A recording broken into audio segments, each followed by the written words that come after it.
নামের মধ্যেই যার শাহী ভাব আছে সেটা তো খেতে মজা হবেই। আজকে আমি বানাবো শাহী টুকরা। এখানে 1 লিটার দুধকে আমি একদম খুব ঘন করে ফেলেছি, হাফ লিটারও কম করে ফেলেছি। আর এখানে পাতলা করে একটা চিনি শিরা করছিলাম, জাস্ট চিনি, পানি আর একটু এলাচ দিয়েছি। একটা ব্রেডের পাশের ব্রাউন অংশগুলোকে ফেলে দিয়ে সেটাকে ঘিয়ের মধ্যে একটু এরকম লাল লাল করে ভেজে নিয়েছি। খুব বেশি ভাজবো না, জাস্ট হালকা একটা কালার আসলেই তুলে নিয়েছি। চিনি শিরাটাকে আমি কিছুক্ষণ ঠান্ডা হওয়ার জন্য রেখে দিয়েছিলাম। হালকা কুসুম একটা গরম থাকা অবস্থায় ব্রেডগুলোকে মেটার মধ্যে হালকা করে চুবিয়ে নিচ্ছি। বেশি সময় চুবাতে যাব না, তাহলে হচ্ছে ব্রেডগুলো ভেঙে যাবে। ব্যাস, এবার একটা সার্ভিং ডিশে এরকম করে সেট করে নিয়েছি।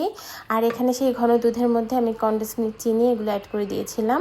আর কিছুই দেইনি এক্সট্রা। দুধটাকে যখন আপনি একদম ঘন করে ফেলবেন তখন এটা এমনিতেই খেতে মজা হয়।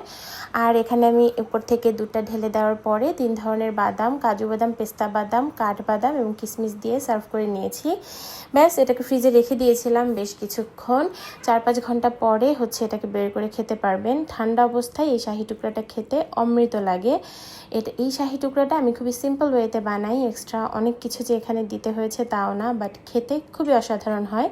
বিয়ে বাড়ির ফিল আনার জন্য এখানে আপনারা কেওড়া জল বা এক্সট্রা করে হচ্ছে জাফরান এগুলো অ্যাড করতে পারেন, সেটাতে এটা আরও বেশি শাহী ফিল দিবে। আমি আজকে কিছুই অ্যাড করিনি, জাস্ট খুবই নর্মাল ওয়েতে বানিয়েছি। এই তো, এভাবে বানিয়ে খেয়ে দেখবেন, খুবই মজা হয়, ট্রাস্ট মি। আর আমার ভিডিওটি ভালো লাগলে প্লিজ লাইক, কমেন্ট এবং সাবস্ক্রাইব।